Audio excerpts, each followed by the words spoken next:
कुछ बुलारे इस मंच तो कोई निजी गल्लां किसी के खिलाफ भी कर रहे सन। खास करके उन्होंने इस गल ते जिहड़ा पहरा देता है कि तुसी 4 मंगां दी गल करो जिहदे करके मोर्चा लगा। हुण देखो गुरबाणी दे विच भी ये हैगा कि किसी की निंदिया करनी जां दूषणबाजी जे किसी के खिलाफ करनी उहदा मूँह पहलां काला हुंदा कि उहनूं मोर्चे की आड़ नहीं लैनी चाहिए। वो सारिਆਂ ਨੂੰ पता है कि वो कित्थे बंदे रहिंदे ने, उत्थे जाके उन्हां दे घरे जाके गल करन। 4 मुद्दिਆਂ ते टैकनीक्स आउण, स्ट्रैटजीज आउण, की करना है ਉਹਦੇ ਲਈ ਅਸੀਂ बिल्कुल तैयार हाँ। 3 केस 2005 ਦੇ ਨੇ, ਉਹਨਾਂ ਤੇ ਚਾਰਜ ਨਹੀਂ ਲੱਗ ਰਿਹਾ। ਚਾਰਜ ਇਸ ਕਰਕੇ ਨਹੀਂ ਲੱਗ ਰਿਹਾ, ਸਾਡਾ ਸਟੈਂਡ ਕਲੀਅਰ ਆ। ਵਾਈ ਨਾਟ ਜਥੇਦਾਰ ਜਗਤਾਰ ਸਿੰਘ ਹਵਾਰਾ ਤੁਸੀਂ ਪੇਸ਼ ਕਿਉਂ ਨਹੀਂ ਕਰਦੇ? ਕੀ ਕਮੀ ਆ ਤੁਹਾਡੇ 'ਚ ਦੱਸ ਦਿਓ, ਅਸੀਂ ਪੂਰੀ ਕਰ ਦਿੰਦੇ ਆ। ਸਤਿ ਸ਼੍ਰੀ ਅਕਾਲ, ਤੁਸੀਂ ਦੇਖ ਰਹੇ ਹੋ ਗਲੋਬਲ ਪੰਜਾਬ ਟੀਵੀ। ਮੈਂ ਤੁਹਾਡੇ ਨਾਲ ਦਲਜੀਤ ਸਿੰਘ। ਅੱਜ ਜਿਹੜੀ ਕਿ ਪ੍ਰੈਸ ਕਾਨਫਰੰਸ ਹੁੰਦੀ ਆ ਕੌਮੀ ਏਕਤਾ ਇਨਸਾਫ ਮੋਰਚੇ ਵੱਲੋਂ, ਜਿਸ ਦੇ ਵਿੱਚ ਕਿ ਜਥੇਦਾਰ ਜਗਤਾਰ ਸਿੰਘ ਹਵਾਰਾ ਦਾ ਇੱਕ ਪ੍ਰੈਸ ਨੋਟ ਜਾਰੀ ਕੀਤਾ ਜਾਂਦਾ। ਉਹਨਾਂ ਵੱਲੋਂ ਜਿਹੜਾ ਕੌਮ ਨੂੰ ਸੰਦੇਸ਼ ਦਿੱਤਾ ਜਾਂਦਾ। ਸਾਡੇ ਨਾਲ ਐਡਵੋਕੇਟ ਦਿਲਸ਼ੇਰ ਸਿੰਘ ਜੀ ਮੌਜੂਦ ਨੇ। ਗੱਲਬਾਤ ਕਰਦੇ ਹਾਂ ਕੀ ਜਿਹੜਾ ਕਿ ਪ੍ਰੈਸ ਨੋਟ ਦੇ ਵਿੱਚ ਆਉਂਦਾ ਤੇ ਹੋਰ ਕਿਹੜੇ ਕਿ ਜਥੇਦਾਰ ਸਾਹਿਬ ਵੱਲੋਂ ਜਿਹੜੇ ਕਿ ਹਦਾਇਤਾਂ ਦਿੱਤਾ। ਵੀਰ ਜੀ ਸਤਿ ਸ਼੍ਰੀ ਅਕਾਲ। ਕੀ ਜਿਹੜਾ ਕਿ ਜਥੇਦਾਰ ਜਗਤਾਰ ਸਿੰਘ ਹਵਾਰਾ ਵੱਲੋਂ ਕੀ ਪ੍ਰੈਸ ਨੋਟ ਦੇ ਵਿੱਚ ਜ਼ਿਕਰ ਕੀਤਾ ਜਾਂਦਾ ਤੇ ਕੀ ਹਦਾਇਤ ਦਿੱਤੀ ਜਾਂਦੀ ਆ ਮੋਰਚੇ ਨੂੰ?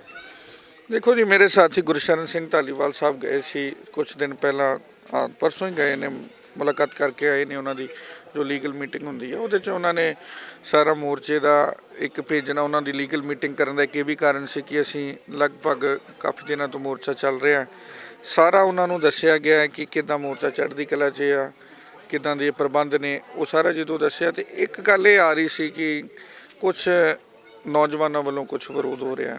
ਖਾਸ ਕਰਕੇ ਇਹ ਵੀ ਗੱਲ ਆਈ ਆ, ਕੁਛ ਬੁਲਾਰੇ ਇਸ ਮੰਚ ਤੋਂ ਕੋਈ ਨਿੱਜੀ ਗੱਲਾਂ ਕਿਸੇ ਦੇ ਖਿਲਾਫ ਵੀ ਕਰ ਰਹੇ ਸਨ। ਇਸ ਗੱਲ ਨੂੰ ਟੈਕਲ ਕਰਨੀ ਜਥੇਦਾਰ ਜਗਤਾਰ ਸਿੰਘ ਹਵਾਰਾ ਸਾਹਿਬ ਨੇ ਇੱਕ ਸੰਦੇਸ਼ ਕੌਮ ਦੇ ਨਾਂ 'ਤੇ ਭੇਜਿਆ ਕਿ ਅਸੀਂ ਇਸ ਮੋਰਚੇ ਦੀ ਗਵਾਹੀ ਜਿਹੜੀ ਆ ਗੁਰੂ ਗ੍ਰੰਥ ਸਾਹਿਬ ਜੀ ਇਸ ਵੇਲੇ ਕਰ ਰਹੇ ਨੇ। ਗੁਰੂ ਗ੍ਰੰਥ ਸਾਹਿਬ ਜੀ ਮੋਰਚੇ ਦੇ ਵਿੱਚ ਸਬਾਏਮਾਨ ਨੇ ਪੰਡਾਲ 'ਚ, ਅਤੇ ਉਹਦੀ ਮਰਿਆਦਾ ਰੱਖਣੀ ਸਾਡਾ ਸਿੱਖ ਹੋਣ ਦੇ ਤੌਰ 'ਤੇ ਪਹਿਲਾ ਫਰਜ਼ ਹੈਗਾ। ਅਤੇ ਅਸੀਂ ਜੇ ਕਿਸੇ ਬਾਰੇ ਦੂਸ਼ਣਬਾਜ਼ੀ ਕਰੀਏ ਤਾਂ ਉਹ ਮਾੜੀ ਗੱਲ ਹੈਗੀ ਆ। ਖਾਸ ਕਰਕੇ ਉਹਨਾਂ ਨੇ ਇਸ ਗੱਲ 'ਤੇ ਜਿਹੜਾ ਪਹਿਰਾ ਦੇ ਦਿੱਤਾ ਕਿ ਤੁਸੀਂ 4 ਮੰਗਾਂ 'ਤੇ ਗੱਲ ਕਰੋ ਜਿਹਦੇ ਕਰਕੇ ਮੋਰਚਾ ਲੱਗਾ। ਹੁਣ ਦੇਖੋ ਗੁਰਬਾਣੀ ਦੇ ਵਿੱਚ ਵੀ ਇਹ ਹੈਗਾ ਕਿ ਕਿਸੇ ਦੀ ਨਿੰਦਿਆ ਕਰਨੀ ਜਾਂ ਦੂਸ਼ਣਬਾਜ਼ੀ ਜੇ ਕਿਸੇ ਦੇ ਖਿਲਾਫ ਕਰਨੀ ਉਹਦਾ ਮੂੰਹ ਪਹਿਲਾਂ ਕਾਲਾ ਹੁੰਦਾ, ਅਤੇ ਇਸ ਕਰਕੇ ਉਹਨਾਂ ਨੇ ਇਹ ਪਾਬੰਦੀ ਜਿਹੜੀ ਲਾਈ ਆ। ਔਰ ਇਹ ਅਸੀਂ ਪਾਬੰਦੀ ਬਿਲਕੁਲ ਅਨੁਕੂਲ ਆ। ਇਹ ਸਾਰੀ ਗੱਲ ਪ੍ਰਬੰਧਕਾਂ 'ਤੇ ਵੀ ਟੁੱਕਦੀ ਆ। ਜੇ ਅਸੀਂ ਪ੍ਰਬੰਧਕ ਹਾਂ ਤਾਂ ਸਾਡੇ 'ਤੇ ਵੀ ਇਹ ਗੱਲ ਲਾਗੂ ਆ ਅਤੇ ਆਉਣ ਵਾਲੇ ਬੁਲਾਰਿਆਂ 'ਤੇ ਵੀ ਲਾਗੂ ਆ ਔਰ ਸੰਗਤ 'ਤੇ ਵੀ ਆ। ਸੰਗਤ ਦੇ ਤੌਰ 'ਤੇ ਕਿਸੇ ਜੇ ਕੋਈ ਬੁਲਾਰਾ ਆ ਜਾਂਦਾ ਹੈ, ਉਹਦਾ ਕੋਈ ਉਹਦੇ ਨਾਲ ਸਵਾਲ ਆ ਜਾਂ ਕੋਈ ਨਿੱਜੀ ਕੋਈ ਝਗੜਾ ਹੈ, ਅਤੇ ਉਹਨੂੰ ਮੋਰਚੇ ਦੀ ਆੜ ਨਹੀਂ ਲੈਣੀ ਚਾਹੀਦੀ। ਉਹ ਸਾਰਿਆਂ ਨੂੰ ਪਤਾ ਹੈ ਕਿ ਉਹ ਕਿੱਥੇ ਬੰਦੇ ਰਹਿੰਦੇ ਨੇ, ਉੱਥੇ ਜਾ ਕੇ ਉਹਨਾਂ ਦੇ ਘਰੇ ਜਾ ਕੇ ਗੱਲ ਕਰਨ, ਉਹਨਾਂ ਦੇ ਦਫ਼ਤਰ 'ਚ ਜਾ ਕੇ ਗੱਲ ਕਰਨ। ਇਸ ਮੋਰਚੇ ਨੂੰ ਨਾ ਇਹ ਗੱਲ ਕਰਨ, ਕਿਉਂਕਿ ਸਾਨੂੰ ਇਹ ਮਰਿਆਦਾ ਰੱਖਣੀ ਪੈਣੀ ਆ। ਇਹ ਜਿਹੜਾ ਜਥੇਦਾਰ ਸਾਹਿਬ ਨੇ ਸੰਦੇਸ਼ ਦਿੱਤਾ ਕਿ ਆਪਾਂ ਮਰਿਆਦਾ ਦੇ ਅਨੁਕੂਲ ਰਹੀਏ, ਦੂਸ਼ਣਬਾਜ਼ੀ ਨਾ ਕਰੀਏ, ਕੰਟਰੋਵਰਸੀ ਨਾ ਪੈਦਾ ਕਰੀਏ। ਸਿਰਫ ਤੇ ਸਿਰਫ 4 ਮੁੱਦਿਆਂ 'ਤੇ ਜਿਹੜਾ ਅਸੀਂ ਨਿਰੰਤਰ ਸੰਘਰਸ਼ ਕਰੀਏ। ਸੁਝਾਅ ਆਉਣ, 4 ਮੁੱਦਿਆਂ 'ਤੇ ਟੈਕਨੀਕਸ ਆਉਣ, ਸਟ੍ਰੈਟਜੀਜ਼ ਆਉਣ, ਕੀ ਕਰਨਾ ਉਹਦੇ ਲਈ ਅਸੀਂ ਬਿਲਕੁਲ ਤਿਆਰ ਹਾਂ।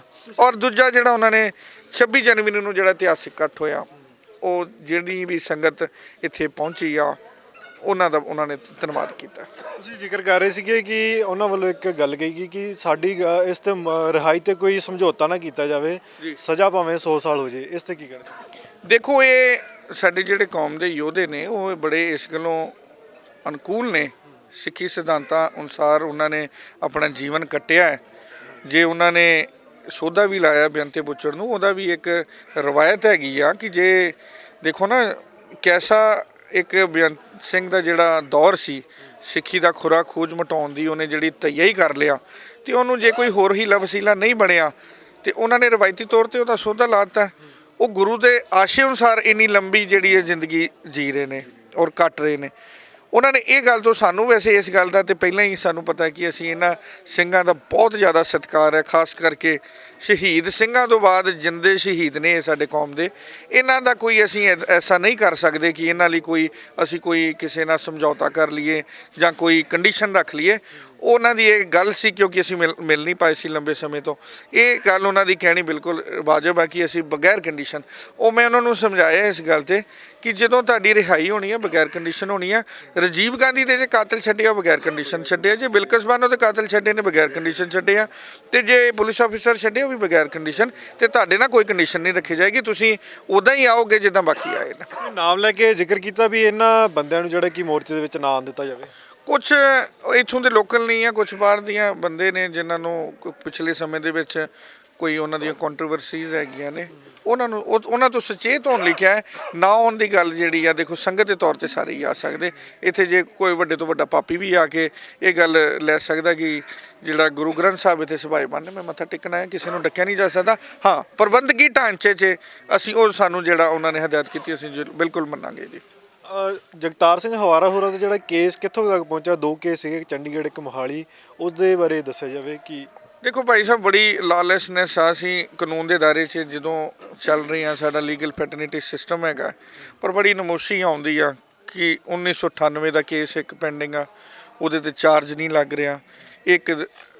ਤਿੰਨ ਕੇਸ 2005 ਦੇ ਨੇ, ਉਹਨਾਂ ਤੇ ਚਾਰਜ ਨਹੀਂ ਲੱਗ ਰਿਹਾ। ਚਾਰਜ ਇਸ ਕਰਕੇ ਨਹੀਂ ਲੱਗ ਰਿਹਾ, ਸਾਡਾ ਸਟੈਂਡ ਕਲੀਅਰ ਆ ਕਿ ਚਾਰਜ ਉਦੋਂ ਲੱਗੇਗਾ ਜਦੋਂ ਜਥੇਦਾਰ ਜਗਤਾਰ ਸਿੰਘ ਹਵਾਰਾ ਕੋਰਟ 'ਚ ਆਏਗਾ। ਉਹ ਕਹਿੰਦੇ ਨੇ VC ਨਾਲ ਲਾ ਲਓ। ਅਸੀਂ ਕਿਹਾ ਜੀ ਸਾਡੇ ਕੋਲ ਇੰਸਟਰਕਸ਼ਨਸ ਨਹੀਂ ਆ, ਇਸ ਕਰਕੇ ਨਹੀਂ ਅਸੀਂ ਇੰਸਟਰਕਸ਼ਨ ਜਿਹੜੀਆਂ ਸੀਕ ਕਰ ਰਹੇ। ਹਾਲਾਂਕਿ ਇਹ ਗੱਲ ਦੇ ਵਿੱਚ ਦੋ ਰਾਹੇ ਨਹੀਂ ਆ ਕਿ ਜੇ ਤੁਸੀਂ ਲਾਰੈਂਸ ਬਿਸ਼ਨੋਈ ਨੂੰ ਤਿਹਾੜ ਜੇਲ੍ਹ ਤੋਂ ਲਿਆ ਸਕਦੇ ਹੋ, ਜੱਗੂ ਭਗਵਾਨਪੁਰੀਆ ਨੂੰ ਲਿਆ ਸਕਦੇ ਹੋ, ਰਾਮ ਰਹੀਮ ਵਰਗਾ ਜਿਹੜਾ ਖਤਰਨਾਕ ਬੰਦਾ ਹੈ ਉਹਨੂੰ ਤੁਸੀਂ ਸਜ਼ਾ ਸੁਣਾਉਣ ਲਈ ਹੈਲੀਕਾਪਟਰ ਦਾ ਪ੍ਰਬੰਧ ਕਰ ਸਕਦੇ ਹੋ। ਵਾਈ ਨਾਟ ਜਥੇਦਾਰ ਜਗਤਾਰ ਸਿੰਘ ਹਵਾਰਾ ਤੁਸੀਂ ਪੇਸ਼ ਕਿਉਂ ਨਹੀਂ ਕਰਦੇ? ਕੀ ਕਮੀ ਆ ਤੁਹਾਡੇ 'ਚ? ਦੱਸ ਦਿਓ, ਅਸੀਂ ਪੂਰੀ ਕਰ ਦਿੰਦੇ ਹਾਂ। ਕੋਈ ਤਰੀਕ ਮਿਲੀ ਕੋਰਟ ਵੱਲੋਂ ਜਿਸ ਦੇ ਵਿੱਚ ਕੀ ਪੇਸ਼ ਕੀਤਾ ਜਾਵੇ? ਕੋਈ ਤਰੀਕ ਦਿੱਤੀ ਹੋਵੇ? ਦੇਖੋ, ਇਹ ਜਿਹੜੀ ਆ 3 ਫਰਵਰੀ ਤਰੀਕ ਹੈਗੀ ਆ, ਜਿਹੜੀ ਆਉਣ ਵਾਲੇ ਸਮੇਂ ਦੇ ਸੋਹਾਣੇ ਥਾਣੇ 'ਚ 1998 ਵਾਲੇ ਕੇਸ ਦੀ। ਜਿਹੜਾ ਚੰਡੀਗੜ੍ਹ ਵਾਲੇ ਕੇਸ ਆ, ਦੋਨਾਂ ਕੇਸਾਂ 'ਚ 18 ਫਰਵਰੀ ਡੇਟ ਆ। ਦੋਨਾਂ 'ਚ ਇਹ ਜਿਹੜਾ ਚੰਡੀਗੜ੍ਹ ਅਦਾਲਤ ਨੇ ਤੇ ਜਿਹੜਾ ਕੰਸੀਡਰ ਕਰਨਾ, ਇੱਕ ਰਿਪੋਰਟ ਕੰਸੀਡਰ ਕਰ ਰਹੇ ਨੇ ਜਿਹੜੀ ਚੰਡੀਗੜ੍ਹ ਐਡਮਿਨਿਸਟ੍ਰੇਸ਼ਨ ਤੋਂ ਮੰਗੀ ਆ ਕਿ ਤੁਸੀਂ ਦੱਸੋ ਕੀ ਪ੍ਰੋਬਲਮ ਆ ਲਿਆਉਣ 'ਚ। ਜਿਹੜਾ 3 ਫਰਵਰੀ ਵਾਲਾ ਆਰਡਰ ਉਹ ਤਾਂ ਬਿਲਕੁਲ ਕਲੀਅਰ ਆਰਡਰ ਹੈਗਾ, ਉਹ ਅਸੀਂ ਕੋਸ਼ਿਸ਼ ਕਰਦੇ ਹਾਂ ਉਹਨੂੰ ਪਬਲਿਕਸਾਈਜ਼ ਕਰਾਂਗੇ, ਉਹਨੂੰ ਜਿਹੜਾ ਅਖਬਾਰਾਂ 'ਚ ਦੇਵਾਂਗੇ ਐਜ਼ ਇਟ ਇਜ਼ ਆਰਡਰ ਨੂੰ ਕਿ ਆਹ ਦੇਖੋ, ਆਹ ਕਾਨੂੰਨ ਕਹਿੰਦਾ, ਆਹ ਅਦਾਲਤ ਕਹਿੰਦੀ ਆ ਤੇ ਆਹ ਪੁਲਿਸ ਕਰਦੀ ਆ, ਤੇ ਉਹਦੇ 'ਚ ਬਿਲਕੁਲ ਕਲੀਅਰ ਕੱਟ ਆਰਡਰ ਹੈ ਕਿ ਇਹਨਾਂ ਨੂੰ ਪੇਸ਼ ਕਰੋ ਹਰ ਹਾਲਤ 'ਚ। ਤੁਸੀਂ ਗੱਲ ਕਰ ਰਹੇ ਸੀ ਅਦਾਲਤ ਕਹਿੰਦੀ ਆ ਫਿਜ਼ੀਕਲ ਪ੍ਰੈਜ਼ੈਂਸ ਦੇ ਵਿੱਚ ਜਿਹੜਾ ਕਿ ਪੇਸ਼ ਕੀਤਾ ਜਾਵੇ, ਤੇ ਉਹਦੇ ਦੂਜੇ ਪਾਸੇ SSP ਜਿਹੜੇ ਕਿ ਆਪਦੇ ਉਹਨਾਂ ਦੇ ਬਿਆਨ ਲੱਗ ਆਉਂਦੇ ਆ। ਕੀ ਕਹਿਣਾ ਚਾਹੋਗੇ ਇਸ ਤੇ? ਦੇਖੋ, ਇਹ ਉਹਨਾਂ ਦੀ ਬਿਲਕੁਲ ਸਰਾਸਰੀ ਜਿਹੜੀ ਆ ਗਲਤ ਗੈਰ ਕਾਨੂੰਨੀ ਗੱਲ ਆ। ਕਾਨੂੰਨ ਜਿਹੜਾ ਹੈ ਨਾ, ਅਦਾਲਤ ਉਹ ਸਾਰਿਆਂ ਤੋਂ ਸੁਪੀਰੀਅਰ ਆ, ਉੱਪਰ ਆ। ਉਹਦੇ ਥੱਲੇ ਸਾਰੀ ਐਗਜ਼ੈਕਟਿਵ ਵੀ ਆ ਜਾਂਦੀ ਆ, ਆਮ ਦੁਨੀਆ ਵੀ ਆ ਜਾਂਦੀ ਆ। ਤੁਸੀਂ ਕਿਸੇ ਕੋਰਟ ਦੀ ਤੋਹੀਨ ਕਰਕੇ ਦੇਖੋ, ਤੁਹਾਨੂੰ ਵਾਰੰਟ ਕੱਢ ਕੇ ਤੁਹਾਨੂੰ ਅੰਦਰ ਭੇਜ ਦੇਣਗੇ, ਤੁਹਾਡੇ ਤੇ ਕਾਰਵਾਈ ਹੋ ਜਾਊਗੀ, ਕੰਟੈਂਪਟ ਹੋ ਜਾਊਗੀ। ਹੁਣ ਅਸੀਂ ਇਹੋ ਹੀ ਕੋਸ਼ਿਸ਼ ਕਰ ਰਹੇ ਹਾਂ ਕਿ ਜੇ ਇਸ ਵਾਰ ਵੀ ਇਹ SSP ਨਹੀਂ ਵਾਰੰਟ ਐਗਜ਼ੀਕਿਊਟ ਕਰਦਾ ਤੇ ਅਸੀਂ ਉਹਦੀ ਕੰਟੈਂਪਟ ਪ੍ਰੋਸੀਡਿੰਗ ਚਲਾਵਾਂਗੇ। ਤੇ ਕੀ ਰਣਨੀਤੀ ਰਹੇਗੀ ਅਗਲੀ? ਨਹੀਂ ਫਿਜ਼ੀਕਲ ਪ੍ਰੈਜ਼ੈਂਸ ਦੇ ਵਿੱਚ ਪੇਸ਼ ਕੀਤਾ ਜਾਂਦਾ, ਕੀ ਰਣਨੀਤੀ ਰੱਖੋਗੇ ਮੋਰਚੇ ਵੱਲੋਂ? ਕੀ ਰਣਨੀਤੀ ਹੋਵੇਗੀ ਇਸ ਨੂੰ ਲੈ ਕੇ?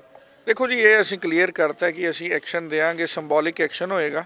ਉਹਦੇ ਨਾਲ ਸੰਗਤ ਦਾ ਸਹਿਯੋਗ ਸਾਨੂੰ ਜ਼ਿਆਦਾ ਮਿਲੇਗਾ ਔਰ ਜਿਹੜੀਆਂ ਸਰਕਾਰਾਂ ਦੀ ਪਰੇਸ਼ਾਨੀ ਜ਼ਿਆਦਾ ਵਧੇਗੀ, ਖਾਸ ਕਰਕੇ ਐਡਮਿਨਿਸਟ੍ਰੇਸ਼ਨ ਦੀ, ਕਿਉਂਕਿ ਐਡਮਿਨਿਸਟ੍ਰੇਸ਼ਨ ਦੀ ਕੋਤਾਹੀ ਆ। ਇਹ ਹੁਣ SSP ਨੇ ਕਿਹਦੇ ਤੋਂ ਹੁਕਮ ਲੈਣੇ ਨੇ? ਉਹਦੀ ਡਿਊਟੀ ਆ, ਉਹ ਆਪਣੇ ਆਪ 'ਚ ਇੱਕ ਸੀਨੀਅਰ ਆਫੀਸਰ ਹੈ ਇੱਥੋਂ ਮੋਹਾਲੀ ਦਾ, ਉਹ ਕਿਉਂ ਨਹੀਂ ਐਗਜ਼ੀਕਿਊਟ ਕਰ ਰਿਹਾ? ਇਸ ਕਰਕੇ ਇਹਨਾਂ ਦੀ ਡਿਊਟੀ ਬਣਦੀ ਹੈ। ਜਾਣ ਕੇ ਜਿਹੜਾ ਸਾਨੂੰ ਜਲੀਲ ਕਰਨ ਵਾਲੀ ਗੱਲ ਹੀ ਹੋ ਗਈ ਆ ਕਿ ਇੱਕ ਬੰਨੇ ਤੁਸੀਂ ਰਾਮ ਰਹੀਮ ਨੂੰ ਪਰੋਲ ਦਿੰਦੇ ਹੋ ਤੇ ਨਾਲ Z ਸਿਕਿਉਰਿਟੀ ਦਿੰਦੇ ਹੋ, ਤੇ ਇੱਥੇ ਜਦੋਂ ਇੱਕ ਸਧਾਰਨ ਲਾਅ ਦੀ ਗੱਲ ਕਰ ਰਹੇ ਹਾਂ, ਲੀਗਲ ਇੱਕ ਰਿਕੁਆਇਰਮੈਂਟ ਆ, ਕਾਨੂੰਨ ਤੁਹਾਨੂੰ ਕੋਰਟ ਕਹਿ ਰਿਹਾ, ਅਸੀਂ ਨਹੀਂ ਕਹਿੰਦੇ, ਕੋਰਟ ਕਹਿੰਦਾ, ਤੁਸੀਂ ਉਹਦੀ ਗੱਲ ਹੀ ਨਹੀਂ ਮੰਨਣ ਨੂੰ ਤਿਆਰ, ਤੇ ਕੀ ਕਰੀਏ? ਇਸ ਕਰਕੇ ਅਸੀਂ ਸਿੰਬੋਲਿਕ ਇੱਕ ਐਸਾ ਐਕਸ਼ਨ ਦੇਵਾਂਗੇ ਜਿਹਦੇ ਨਾਲ ਸੰਗਤ ਦਾ ਸਹਿਯੋਗ ਸਾਨੂੰ ਮਿਲੇਗਾ ਔਰ ਇਹ ਸਰਕਾਰਾਂ ਦੇ ਜਿਹੜੇ ਆ ਇੱਕ ਨੱਟ ਟੈਟ ਕਰ ਦਾਂਗੇ। ਤੇ ਬਾਕੀ ਬੰਦੀ ਸਿੰਘਾਂ ਦੀ ਗੱਲ ਕੀਤੀ, ਇੱਥੇ ਆਪਾਂ ਜਗਤਾਰ ਸਿੰਘ ਹਵਾਰਾ ਦੀ ਗੱਲ ਕੀਤੀ, ਉਹਨਾਂ ਦੇ ਕੇਸ ਦੇ ਬਾਰੇ ਗੱਲ ਕੀਤੀ, ਤੇ ਬਾਕੀ ਬੰਦੀ ਸਿੰਘਾਂ ਦੇ ਕੇਸ ਦੇ ਬਾਰੇ ਕੀ ਸਟੇਟਸ ਉਹਨਾਂ ਦਾ? ਕੀ ਉਹਨਾਂ ਦੀ ਰਿਹਾਈ ਵੀ ਹੋਵੇਗੀ ਜਲਦ? ਦੇਖੋ, 3 ਜਿਹੜੇ ਬੰਦੀ ਸਿੰਘ ਨੇ, ਭਾਈ ਸ਼ਮਸ਼ੇਰ ਸਿੰਘ, ਭਾਈ ਗੁਰਮੀਤ ਸਿੰਘ ਤੇ ਭਾਈ ਲਖਵਿੰਦਰ ਸਿੰਘ ਲੱਖਾ, ਇਹਨਾਂ ਦੇ ਸਿਰਫ ਤੇ ਸਿਰਫ ਬੇਅੰਤ ਸਿੰਘ ਐਸੀਨੇਸ਼ਨ ਕੇਸ ਆ, ਹੋਰ ਇਹਨਾਂ ਦੇ ਕੋਈ ਕੇਸ ਨਹੀਂ ਹੈਗਾ। ਇਹਨਾਂ ਦੀ ਬਹੁਤ ਦੇਰ ਤੋਂ ਇਹ ਗਰਾਊਂਡ ਬਣਦੀ ਸੀ ਕਿਉਂਕਿ ਇਹਨਾਂ ਦੀ ਜਿਹੜੀ ਸਿੰਪਲ ਸੈਂਟੈਂਸ ਸੀ, ਇਹਨਾਂ ਨੂੰ ਤਾਂ ਕੋਈ ਫਾਂਸੀ ਦੀ ਸਜ਼ਾ ਵੀ ਨਹੀਂ ਸੀ, ਇਹਨਾਂ ਨੂੰ ਤਾਂ ਬੜੀ ਦੇਰ ਤੋਂ ਰਿਹਾ ਕਰ ਦੇਣਾ ਚਾਹੀਦਾ ਸੀ। ਜਿਹੜੇ ਬਾਕੀ ਹੈਗੇ ਨੇ ਆਪਣੇ ਬੰਦੀ ਸਿੰਘ, ਉਹਨਾਂ ਦੇ ਵੀ ਕੇਸ ਲਗਭਗ ਸਾਰਿਆਂ ਦੇ ਖਤਮ ਨੇ। ਕੁਝ ਕੇਸਿਸ ਝੂਠੇ ਪਾਏ ਸੀ, ਜਿੱਦਾਂ ਰਾਜੋਵਾਨਾ ਤੇ ਪਟਿਆਲੇ ਦੇ ਕੇਸ ਸੀ, ਉਹ ਖਤਮ ਹੋ ਗਏ ਨੇ। ਦਵਿੰਦਰਪਾਲ ਭੁੱਲਰ ਤੇ ਕੋਈ ਕੇਸ ਨਹੀਂ ਹੁਣ ਪੈਂਡਿੰਗ ਹੈਗਾ। ਗੁਰਦੀਪ ਸਿੰਘ ਖਹਿਰਾ ਤੇ ਕੋਈ ਕੇਸ ਨਹੀਂ ਹੈਗਾ, ਉਹਨਾਂ ਦੀ 32 ਸਾਲ ਕਸਟਡੀ ਆ। ਇਹ ਤੇ ਖੁਦ ਜਿਹੜਾ ਸਿਸਟਮ ਨੂੰ ਆਪਣੇ ਆਪ ਤੇ ਨਮੋਸ਼ੀ ਹੋਣੀ ਚਾਹੀਦੀ ਆ ਕਿ ਅਸੀਂ 30 ਸਾਲ ਤੋਂ ਬੰਦੇ ਅੰਦਰ ਡੱਕੇ ਨੇ ਤੇ ਕਾਨੂੰਨ ਇਹਦੀ ਆਗਿਆ ਨਹੀਂ ਦਿੰਦਾ। ਜੇ ਇਹ ਇਸ ਗੱਲ ਨੂੰ ਕੰਸੀਡਰ ਕਿਉਂ ਨਹੀਂ ਕਰਦੇ ਕਿ ਸੁਪਰੀਮ ਕੋਰਟ ਨੇ ਜਿਹੜਾ ਵਾ ਬਿਹਾਰ ਪੁਲਿਸ ਨੂੰ ਜਦੋਂ ਇਹ ਡਾਇਰੈਕਸ਼ਨ ਦਿੱਤੀ ਜੇਲਸ ਨੂੰ ਕਿ ਜਿਨ੍ਹਾਂ ਨੇ 16 ਸਾਲ ਦੀ ਕਸਟਡੀ ਕੱਟ ਲਈ ਉਹਨਾਂ ਨੂੰ ਬਾਹਰ ਕੱਢ ਦਿਓ, meaning thereby life term is set 16 years in Bihar. ਤੁਸੀਂ ਕਿਉਂ ਨਹੀਂ ਸੈੱਟ ਕਰਦੇ? ਚੰਡੀਗੜ੍ਹ ਵਾਲੇ ਕਿਉਂ ਨਹੀਂ ਸੈੱਟ ਕਰਦੇ ਜੀ? 20 ਸਾਲ ਸੈੱਟ ਕਰ ਦਿਓ। ਇਹ ਜਿਹੜਾ ਲੀਗਲ ਆਸਪੈਕਟ ਹੈ ਸਟੇਟ ਨੇ ਦੇਖਣਾ, ਪਰ ਇਹਦੇ 'ਚ ਦੇਖੋ ਨਾ ਕੋਈ ਕੋਰਟ ਵੀ ਨਹੀਂ ਇੰਟਰਵੈਨ ਕਰਨ ਨੂੰ ਤਿਆਰ। ਇਹਦੇ ਲੇਟ ਦੇ ਵਿੱਚ ਕੋਈ ਪ੍ਰਸ਼ਾਸਨ ਨਾਲ ਗੱਲਬਾਤ ਹੋਈ? ਕਿ ਤੁਸੀਂ ਦੱਸਿਆ ਨਹੀਂ ਕਿ 16 ਸਾਲ ਦਾ ਜਿਹੜਾ ਕਿ ਸਰਕਾਰ ਨੇ ਕਿਹਾ ਕਿ ਰਿਹਾਈ ਹੋ ਸਕਦੀ ਉਸ ਤੋਂ ਬਾਅਦ, ਤੇ ਉਹ ਲਗਾਤਾਰ 20 ਤੋਂ ਉੱਪਰ ਜਿਹੜੇ ਕਿ ਸਾਲ ਉਹਨਾਂ ਨੂੰ ਬੀਤ ਚੁੱਕੇ ਆ ਜੇਲ੍ਹਾਂ ਦੇ ਵਿੱਚ, ਤੇ ਇਸ ਤੇ ਗੱਲਬਾਤ ਨਹੀਂ ਹੋਈ। ਜਗਤਾਰ ਸਿੰਘ ਹਵਾਰਾ ਦਾ ਕੇਸ ਤਾਂ ਚਲੋ ਉਹਨਾਂ ਦੇ ਜਿਹੜੇ ਕਿ ਪੈਂਡਿੰਗ ਨੇ ਤੇ ਉਹਨਾਂ ਦੇ ਕੇਸ ਖਤਮ ਹੋ ਚੁੱਕੇ ਨੇ, ਉਸ ਤੇ ਲੇਟ ਦੇ ਵਿੱਚ ਕੋਈ ਗੱਲ ਨਹੀਂ ਹੋਈ। ਦੇਖੋ ਅਸੀਂ ਜਦੋਂ ਡੀਜੀ ਪ੍ਰਿਜ਼ਨ ਨਾਲ ਕੁਝ ਸਮਾਂ ਪਹਿਲਾਂ ਗੱਲ ਹੋਈ ਸੀ, ਡੀਜੀ ਪ੍ਰਿਜ਼ਨ ਨੂੰ ਅਸੀਂ ਇੱਕੋ ਹੀ ਗੱਲ ਪੁੱਛੀ ਕਿ ਤੁਸੀਂ ਇਹ ਦੱਸੋ ਤੁਹਾਡੀ ਲਾਈਫ ਕਿੰਨੀ ਆ। ਉਹ ਕਹਿੰਦੇ ਜੀ ਅਸੀਂ ਲਾਈਫ ਅਸੀਂ ਚੈੱਕ ਕਰਕੇ ਦੱਸਾਂਗੇ। ਅਸੀਂ ਉਹਨਾਂ ਨੂੰ ਦੱਸਿਆ ਕਿ ਅਸੀਂ ਦੱਸ ਦਿੰਦੇ ਹਾਂ ਤੁਹਾਡੀ ਲਾਈਫ ਜਾਂ 14 ਇਅਰਸ ਹੋਏਗੀ ਜਾਂ 20 ਇਅਰਸ ਹੋਏਗੀ, ਤੇ ਸਾਡੇ ਬੰਦੇ ਜ਼ਿਆਦਾ ਹੋ ਗਏ। ਉਹ ਕਹਿੰਦੇ ਜੀ ਅਸੀਂ ਜਿਹੜਾ ਵਾ MHA ਨਾਲ ਕੰਸਰਟ ਕਰਨਾ। ਅਸੀਂ ਉਹਨਾਂ ਨੂੰ ਕਿਹਾ ਜੀ MHA ਨਾਲ ਕੀ ਕੰਸਰਨ ਕਰਨਾ, ਤੁਹਾਡੀ ਪ੍ਰੋਰੋਗੇਟਿਵ ਆ, ਤੁਸੀਂ ਜਿਹੜਾ IG ਪ੍ਰਿਜ਼ਨ ਹੋ, ਤੁਸੀਂ ਅੱਜ ਹੀ ਦੱਸੋ ਸਾਨੂੰ ਕੀ ਕਰਨਾ। ਉਹ ਮਤਲਬ ਕਿ ਹਰ ਗੱਲ ਤੇ ਅਸੀਂ ਹੋਮ ਸੈਕਟਰੀ ਨਾਲ ਗੱਲ ਕਰਨੀ ਆ, ਹੋਮ ਮਿਨਿਸਟਰ ਨਾਲ ਗੱਲ ਕਰਨੀ ਆ, ਇਹਨੂੰ ਜਿਹੜਾ ਨਾ ਸਪੈਸ਼ਲ ਕੇਸ ਕੰਸੀਡਰ ਕਰਦੇ ਨੇ। ਹਾਲਾਂਕਿ ਲਾ ਕੋਈ ਇਸ ਗੱਲ ਦੀ ਕੰਸੀਡਰੇਸ਼ਨ ਦਿੰਦਾ ਹੀ ਨਹੀਂ। ਕੌਨਸਟੀਟਿਊਸ਼ਨ ਜਿਹੜਾ ਹੈ ਸਾਡਾ ਸੰਵਿਧਾਨ, ਜਿਹਦਾ ਇਹ ਬਥੇਰਾ ਰੌਲਾ ਰੱਪਾ ਪਾਉਂਦੇ ਨੇ 26 ਜਨਵਰੀ ਨੂੰ, ਉਹਨੂੰ ਆਪ ਹੀ ਨਹੀਂ ਮੰਨਦੇ। ਉਹਦੀ ਆਰਟੀਕਲ 14 ਹੈ, ਉਹ ਕਹਿੰਦਾ ਇਕੁਐਲਿਟੀ ਬਿਫੋਰ ਲਾ। ਹੁਣ ਜੇ ਇਕੁਐਲਿਟੀ ਬਿਫੋਰ ਲਾ ਹੈ ਤੇ ਫਿਰ ਇਹਨਾਂ ਲਈ 20 ਸਾਲ, ਇਹਨਾਂ ਲਈ 14 ਸਾਲ ਆ, ਤੇ ਬਾਕੀਆਂ ਲਈ ਕਿਉਂ ਤੁਸੀਂ ਇਹ ਗੱਲ ਇਹ ਸੁਵਿਧਾ ਦੇਤੀ ਕਿ ਬਾਕੀ 14 ਸਾਲ ਬਾਅਦ ਆ ਜਾਣ, 20 ਸਾਲ ਬਾਅਦ ਆ ਜਾਣ ਤੇ ਸਾਡੇ 32 ਸਾਲ ਬਾਅਦ ਵੀ ਨਾ ਆਉਣ। ਸੋ ਇਹ ਆਪਣੇ ਕਨਸਟੀਟਿਊਸ਼ਨ ਨੂੰ ਆਪ ਹੀ ਨਹੀਂ ਮੰਨਦੇ। ਤੇ ਕੋਈ ਬੰਦੀ ਸਿੰਘ ਕੋਈ ਪਰੋਲ ਤੇ ਆ ਸਕਦੇ? ਤੁਸੀਂ ਜ਼ਿਕਰ ਕਰ ਰਹੇ ਸੀ ਪ੍ਰੈਸ ਕਾਨਫਰੰਸ ਵਿੱਚ, ਕੋਈ ਬੰਦੀ ਸਿੰਘ ਜਿਹੜੇ ਕਿ ਪਰੋਲ ਤੇ ਜਲਦ ਆ ਸਕਦੇ? ਦੇਖੋ ਉਹਨਾਂ ਦੀ ਪ੍ਰੋਬਲਮ ਪਹਿਲਾਂ ਮਿਲਦੀਆਂ ਰਹੀਆਂ। ਭਾਈ ਸ਼ਮਸ਼ੇਰ ਸਿੰਘ, ਭਾਈ ਗੁਰਮੀਤ ਸਿੰਘ ਨੂੰ ਜਿਹੜੀ ਹੈ ਜਲਦ ਪ੍ਰੋਬਲਮ ਮਿਲ ਜਾਣੀ ਹੈ, ਲਖਵਿੰਦਰ ਸਿੰਘ ਲੱਖੇ ਨੂੰ ਵੀ। ਇਹ ਜਿਹੜੇ ਬੰਦੀ ਸਿੰਘ ਇੱਥੇ ਆ ਕੇ ਜਿਹੜਾ ਸੰਗਤ ਦੇ ਦਰਸ਼ਨ ਕਰਕੇ ਜਾਣਗੇ, ਨਾਲੇ ਧੰਨਵਾਦ ਕਰਕੇ ਜਾਣਗੇ।